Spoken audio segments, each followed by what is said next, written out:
Prý den. Jmenuji se Petr Bajza. To jsem já.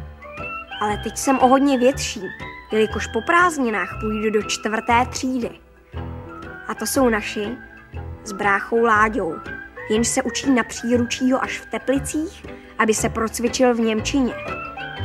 Moji nejlepší přátelé se nazývají Bejval Antonín, Jirsák Čeněk, Kemling Eda a Pepek Zilvar z Chudobince. My hoši, co spolu chodíme, prožíváme všelijaká dobrodružství. Jestli chcete, tak pojďte s námi.